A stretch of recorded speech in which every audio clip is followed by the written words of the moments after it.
Could Washington State quarterback Cam Ward potentially be coming across the state? You are Locked On Huskies, your daily podcast on the Washington Huskies. Part of the Locked On Podcast Network, your team every day.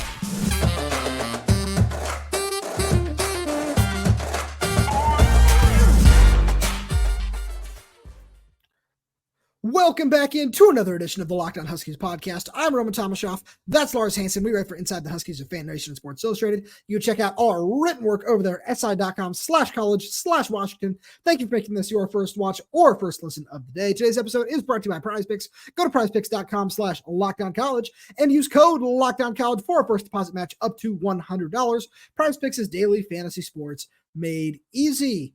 Lars, you've been making jokes about this off the air for a while, and then we got a report on the radio the other day, I believe it's from Damon Heward, who said that Cam Ward has 10 seven-figure offers already in the transfer portal. Not surprising in this, this day of a day and age of the transfer portal, but one of those offers is the Washington Huskies. Do you think that there is a realistic possibility that he ends up in Seattle? So I've said for months, right? I mean, I don't know if I said it before the season as well, but I certainly said it during the season where even with Will Haskell and, Demarcus Davis coming in the 2024 class, I still think Washington is best served getting one more transfer quarterback. And now Michael Penix, you could argue he was originally a 1 year, but then decided to come back for another year because he had, so much success. Cam Ward is flat out of eligibility after next season. So this would be a one-off, almost like what Michael Penix was intended to be.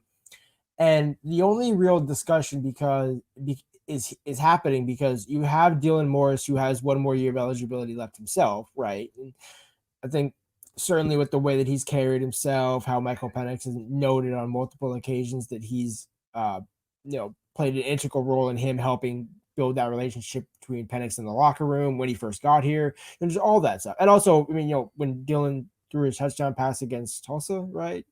Yes. Sorry. One of Penix said after the game, that was his favorite touchdown. And it's kind of hard to, some people say it's kind of hard to believe that, but Dylan's been an integral part of this team. Absolutely. So it's a matter of, does the coaching staff want to go with, Dylan Morris, who probably would be better under Ryan Grubb, certainly than what he was working with John Donovan, right? So I think Dylan, you can't really judge him. And I remember Kalen DeBoer said this last fall, where he's like, all these quarterbacks, they're much better than what people think of them. Like, I understand you fans kind of, and this is where I'm now paraphrasing and kind of adding and translating what Kalen DeBoer said. It was like, look, I understand the last offensive coordinator was trash, but these quarterbacks actually are pretty good. So, just give them, I'm not saying they're great, right? They're not all Heisman contenders, right? But they're certainly not as bad as what the UW fans have gotten to see of them on the field. So do you roll with Dylan Morris versus Austin Mack versus Will Haskell in that three-way battle, which wouldn't be a terrible battle, but I think given where the program is at, you're a national championship caliber program. When we're talking about sustainability and staying success, having a quarterback like Cam Ward come in and compete. And by the way, if Dylan Morris happens to light it up so much in fall camp that he beats out Cam Ward, so be it, right? Like that's a problem you're willing to have, right? Or if one of them gets hurt, right? Or if Will Haskell gets hurt, Austin Mack has his, unfortunate. Again, all these were unfortunate injuries, right? You're not rooting for guys to get hurt, but that's why, a possibility, right? Right, and that's why you have to kind of prepare your roster for such. Because if you're going from Michael Penix to Austin Mack this year, nobody wants that. So I see where you're coming from there, but there's one big obstacle in the way here. And there's one name you didn't mention there, and that's true freshman Demarcus Davis. And I'm not by any measure stretch of the imagination saying that he's going to come in and start as a true freshman. That's just not something we see in this day and age more often than not. But that gives Washington 4 scholarship quarterbacks on the roster right now for the 2024 season. And you talked about Dylan Morris, and I think that he's the one where the other option we could possibly see for him is that he is something that he's talked about on the record at just kind of at length, is that he wants to one day go into coaching. And is there a possibility that he decides to forego his last year of eligibility and just say, I think I might be better suited as a grad assistant on the staff, which is something he's expressed interest in doing, and it's very possible that happens. I think that that's something that you can't really rule out, because it's something we talked about the other day in terms of another position, which I know we're going to get to just kind of later on in the show as we continue on just talking about the transfer portal, and that's at wide receiver, where the scholarships might not line up, because that's another position where you want to maybe see them take somebody in the transfer portal. But there are a lot of positions where it's just, okay, well, how do the scholarships line up? And all due respect to everybody in the room, because I don't think that Will Haskell came here to sit on the bench. Austin Mack definitely didn't enroll early to sit on the bench. Dylan Morris definitely wouldn't want to sit on the bench in his final year of eligibility. Demarcus Davis, more of a redshirt kind of thing there, where you can definitely see him taking 2024 off, seeing how he develops there. But do you really want to add a fifth quarterback to that mix? Because that just kind of seems like too many cooks in the kitchen at a certain point. Right. Well, I will say, I think I did mention Davis, but to your point, I think the possibility is real. And imagine if Washington even competes for or wins a national championship. That's almost the perfect segue for Dylan to say, hey, you know what? I don't feel like I have a future on the field in the NFL playing at quarterback.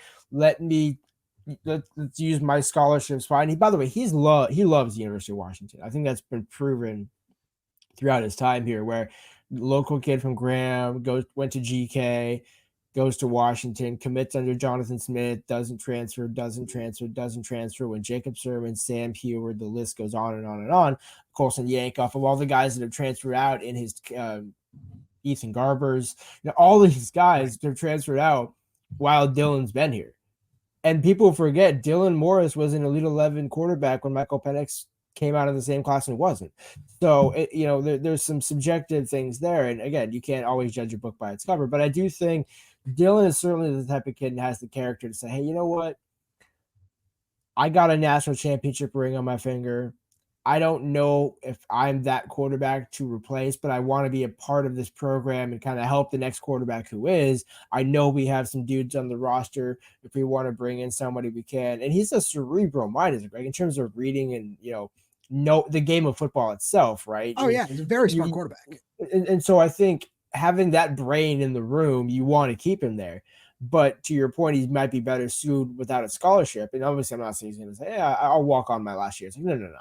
You'll be a G, and he's openly stated, he's openly raved about Mitch Dahlin, the current QB analyst for Washington, who I've told you on multiple occasions is going to be a fantastic assistant coach whenever he gets the opportunity, and a former quarterback, right? So now you have multiple quarterbacks helping a Cam Ward, in theory, or a Austin Mack, younger quarterback. So you have along with Kalen DeBoer and Ryan Grubb, right? So it's the perfect scenario, right?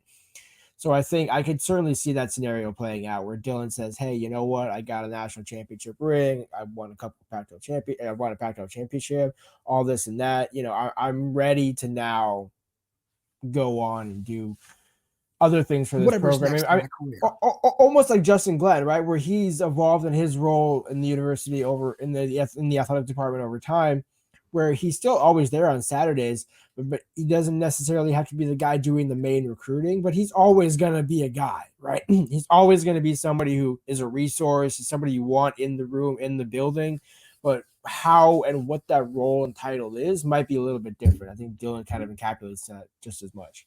I think the Justin Glenn comparison right there is really, really great. And that's a good segue, because we're going to continue talking about the transfer portal, because it's going to be such a huge part of just the way this roster is constructed for 2024. We know that it's out there. And the question is just, where are some of these players going to come in at, what positions? What are we going to see there? And we're going to talk a lot more about that here on Locked On Huskies. But first, we're going to send a shout out to our good friends over at Prize Picks, because with the basketball season here, now on Prize Picks, you can pick combo projections across football and basketball from the Specials League, a league which is specifically created for combo projections that include two or more players from different sports or leagues. For example, LeBron James plus Travis Kelce and a 10.5 combo of 3-pointers made plus receptions.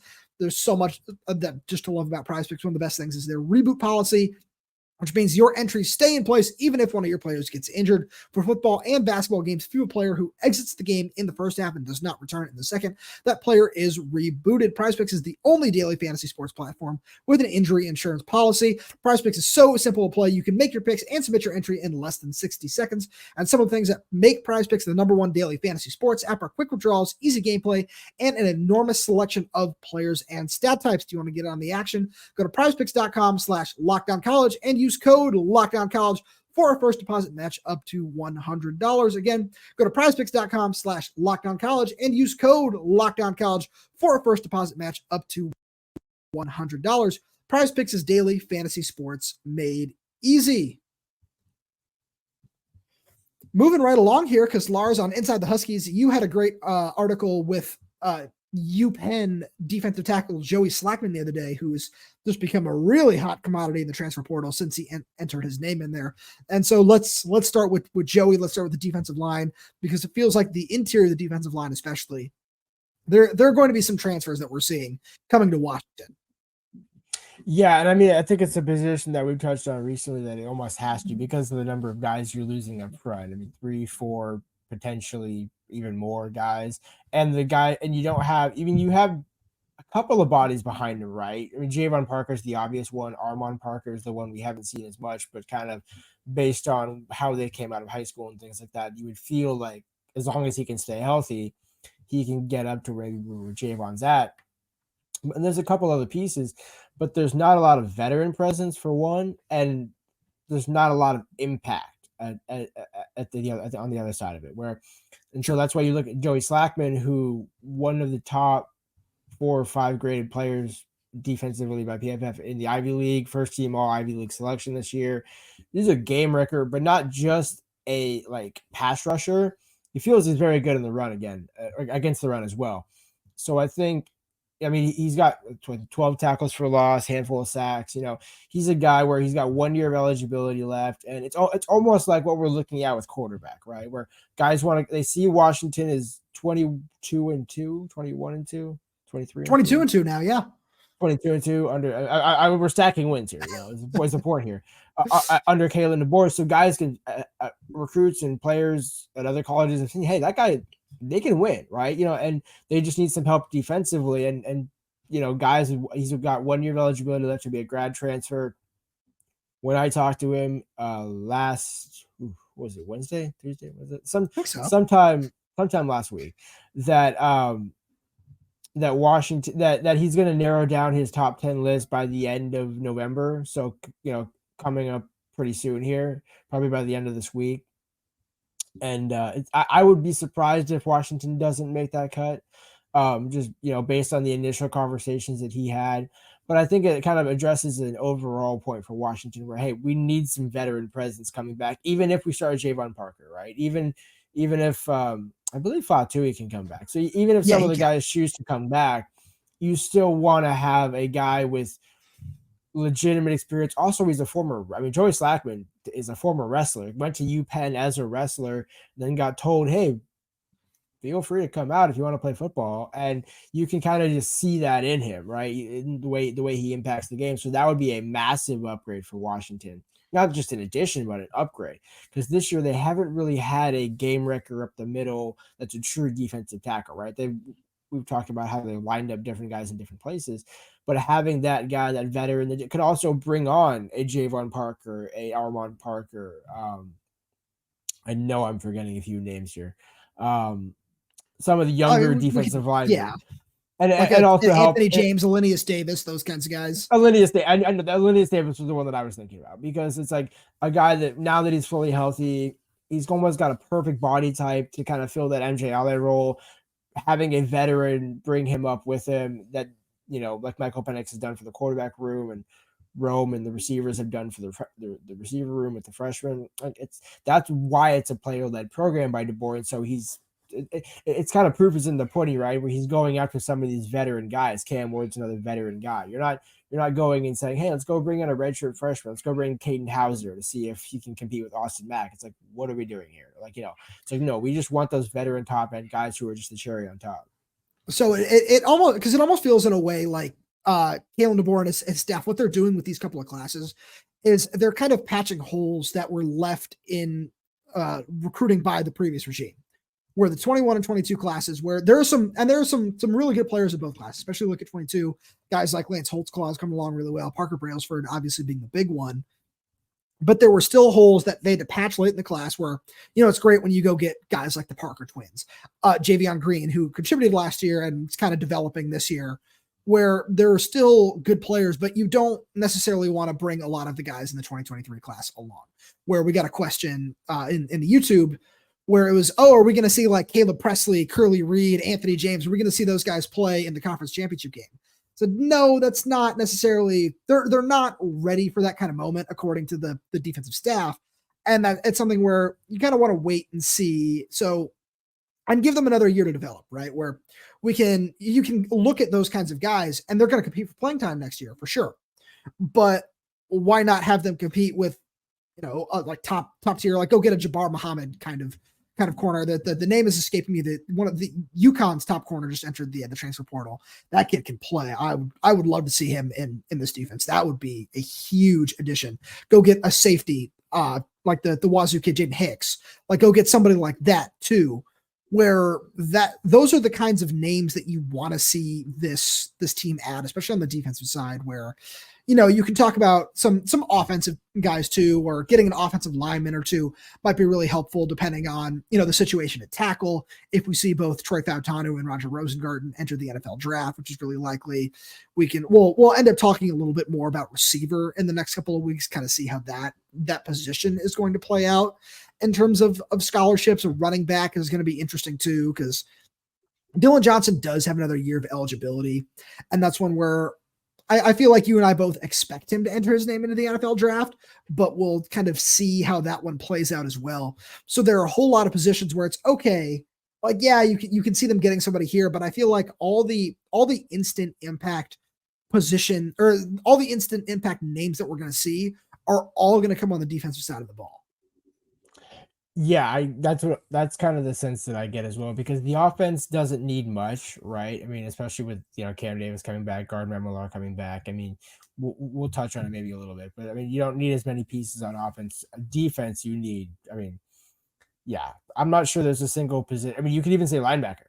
I mean, even if Carson Bruner, even with Carson Bruner coming back, you're losing Raylan Goforth, Eddie Olafosio, Alfonso Tupachala probably comes back, but it's kind of like, okay, but I think it's kind of improving this year that you want another veteran in there. So there's a number of positions that this defense is going to need to add to. And I mean, edge, maybe even, right? You're losing Braylon Trice and ZTF. Yes, you get Zach Durfee, but like, and that's something where you can look at, right. But you can look beyond that at this recruiting class too, where it's something where I know you and I have both talked to a lot of recruits, and it's something that every defensive line recruit that I've talked to said that they're being sold on early playing time. And while it might not necessarily be the Jacob Lane role, who is now the third true freshman from this last class to burn his red shirt, where it might not necessarily be that kind of role, but they're going to have an opportunity early on. And having a deep, you and I have talked about the Jamarcus Shepard hockey lines reference when it comes to the wide receivers. Getting that on the defensive line is crucial. And when you look at, kind of what Oregon's doing with this most recent recruiting class, where they're stacking talented bodies along the defensive line, that's kind of what UW is looking to do. And we've seen a lot of really great ads through the recruiting class already. You and I both love Noah Carter, top 100 prospect. Keona Wilhite's a really talented player. Ratumana Balavu, somebody I'm super duper high on. We look at somebody like Omar Khan, another former wrestler, where there are a whole lot of bodies all just on the defensive side of the ball, where it's, this guy looks like he can be a really great player. And maybe we see them make an impact next year, but why not keep their red shirt and add a couple of guys to the transfer portal wherever you see fit? Because you're replacing at least all four starters. At the very least is what you're doing. We talked about somebody like Jacob Bandis, who's a possibility for a grad transfer from some of the comments he's made about this potentially being his last season at Washington. And there are just going to be so many bodies along the defensive line next year. They're going to be new. Getting guys like Joey Slackman is going to be really key. And that just kind of seems like it's going to be the number one point of emphasis. And that's something we're going to talk about a lot more over the coming weeks too, because obviously we want to focus mainly on the conference championship game this week.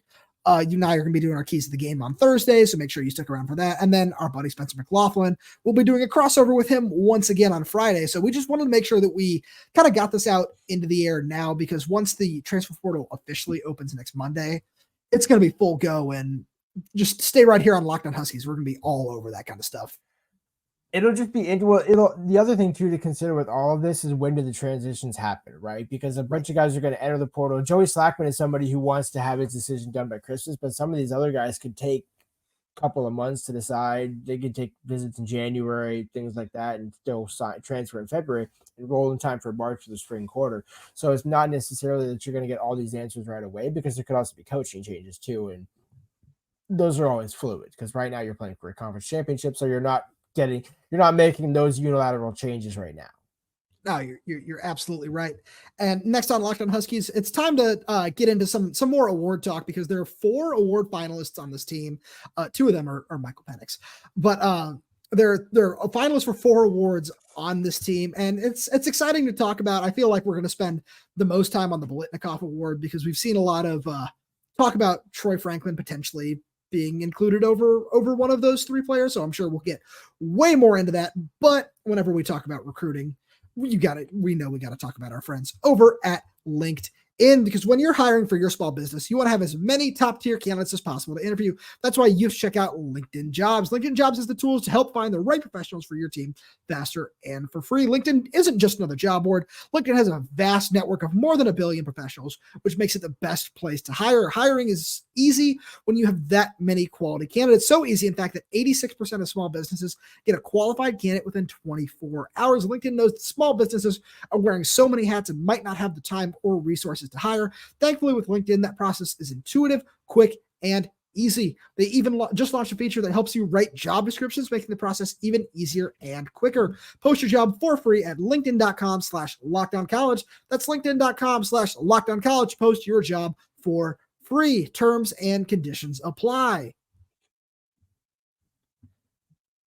Award talk is always fun, and because it's something you and I have touched on at points this season, where there's a lot to talk about, and there's so many deserving guys on this team for awards. And it's nice to see Michael Penix is the finalist for both the Davey O'Brien and the Maxwell Award, Rome Odunze for Biletnikoff, and then Edifone Ilfosio for the Butkus.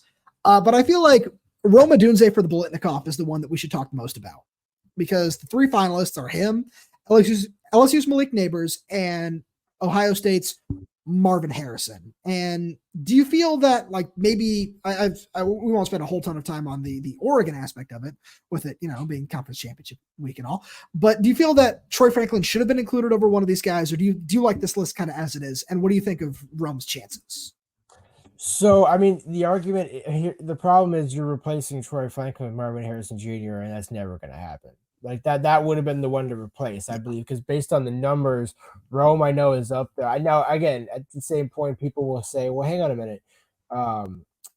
Troy Franklin has more receiving yards, touchdowns, and all that than Rome Odunze.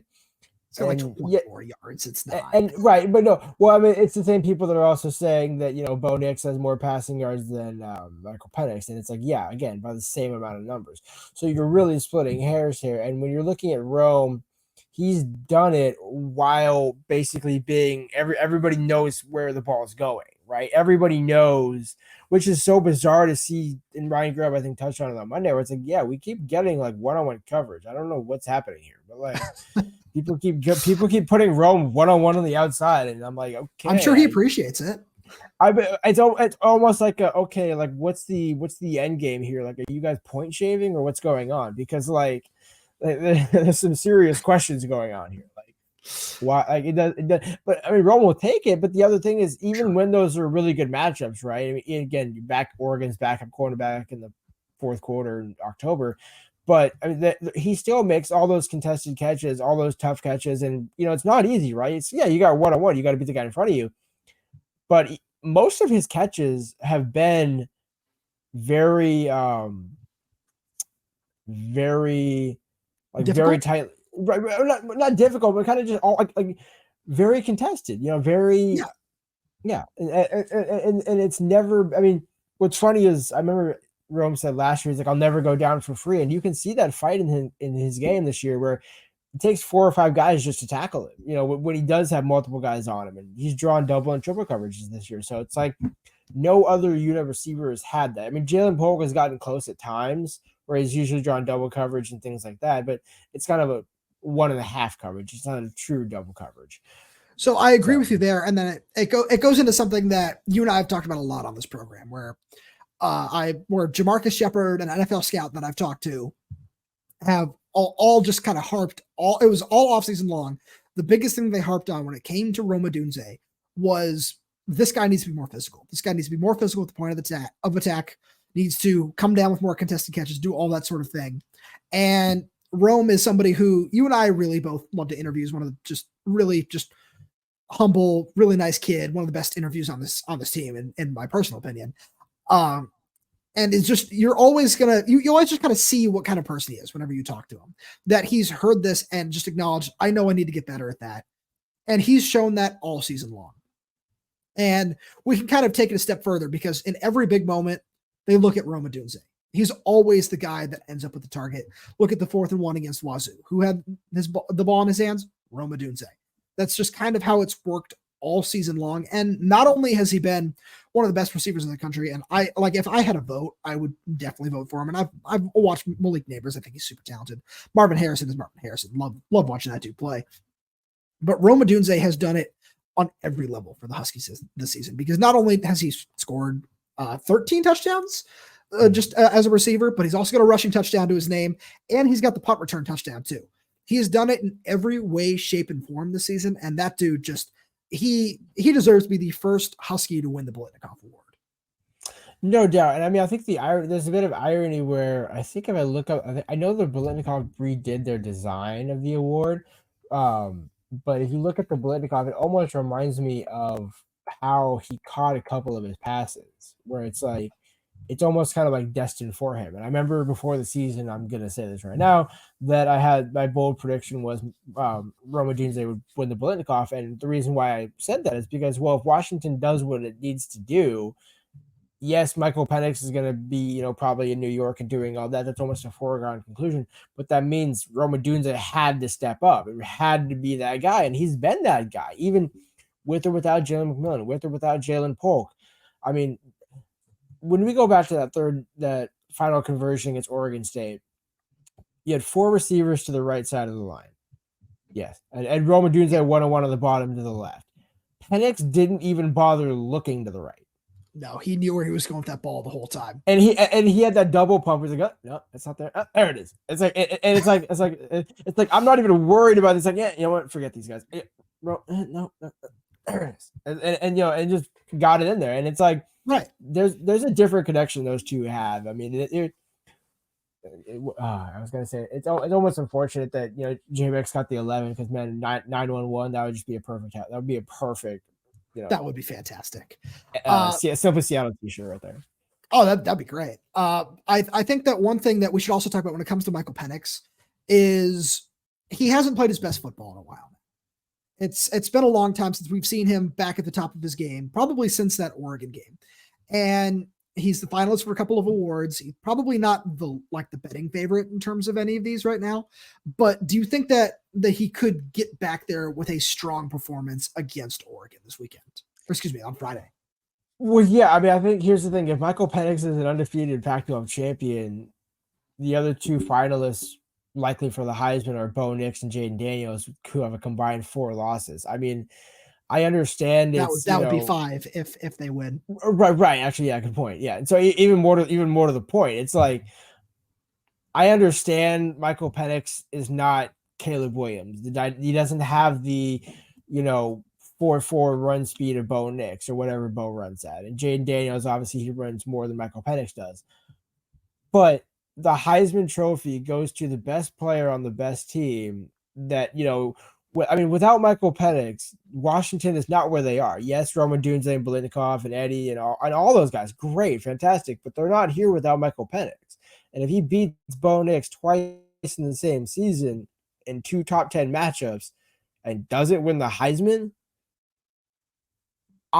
and for a kid who couldn't play more than 6 games in a season in his 4 years at Indiana and played what will be, was it 12, 13, they were 11-2 last year, 13, 26 games. Yep. Rough math there. Yeah. And counting with the CFP and potential national championship, in 2 seasons, he will have played more games at Washington than he ever did in Indiana in 4 years. No, you're right. How do you not give him the Heisman at that point? No, you're absolutely right. Because I don't know if it, like, games played should ever be like the main argument, but it's on top of that, it's what he's done this year, and it's how he's gotten his team to. Yeah, no, you're right. I saw a Derek Jeter thing the other day where somebody was like, "Oh, how can he be overrated because he leads the Yankees all time at bats?" And I just didn't want to go down that road because I have many thoughts on Derek Jeter being overrated as a Red Sox fan, but we're not going to get into that. But I think that that's something where what Mike has done for this team, because you're right, it's because it shouldn't always just be the player with the best stats like it is in the NFL, where the MVP always just goes to the quarterback on the best team at this point in time. But I think that what Mike has done for this team this season alone is Heisman worthy, where we've seen there were some weeks where it was very clear that he was not 100% healthy. And now that we've seen what he's been able to do to help get his team to this point, he absolutely deserves the award. And not only that, and again, I'm not a big fan of at bats, that's a joke. But I mean, the yardage argument, right? Where, Bo Nix has more passing yards than Michael Penix, or Jaden Daniels has more total touch, or whatever. Okay. But even with all of those bad games where he doesn't throw a touchdown, the offense doesn't score against Arizona State, they have a clunker against Oregon State, they have a clunker against Wazoo, all this stuff, right? He's still second in the nation in passing yardage. Imagine if they're clicking on all cylinders like the 2019 LSU team. This is not a discussion. Jaden Daniels, nice, how you doing? Keep it moving. Like, that's it. Like, there's no argument, right? Sure. Like, I'm not even sure he would have to beat Bo in the Heisman in the Pac-12 championship a second time around to get it at that point. But I think, ironically enough, I thought coming into the season, you can make the case USC Washington was the Pac-12 championship / Heisman game. It's December 1st in Las Vegas. Like that decides both of them. I mean, and whichever, if Michael Penix loses, he probably wins the Davey O'Brien or the Maxwell, and then Bo Nix wins, because he's gonna, it's almost like you're gonna win a couple of them, but it's like, do you want to be 1 and 3? Or 2 and 4, right? Do you want the second one or the fourth one or the first one or the third one? So I see what you're saying there. Lars, as always, thank you so much for being here. Thank you all to the everydayers for tuning in. We really do appreciate your support. It means a lot to us. Thank you so much for just sticking with us, especially because this has been such a fantastic season, just to kind of get the show going and do everything it is that we're doing with it. So we really appreciate you sticking by us. And if you're new to the channel, stay tuned, because we, as we said earlier, got so much coming for you. Make sure you subscribe wherever you get your podcast, whether that's YouTube, Spotify, Apple Music, Amazon Music. We are there. We are everywhere. We're updating this channel every single day with new content. Hopefully you checked out our bonus episode about the college football playoff rankings that we will have out. And if not, make sure you go check out that one as well. Thank you so much for tuning in. Make sure you check out all our keys to the game for the conference championship, which are coming later this week. We will talk to you on Thursday.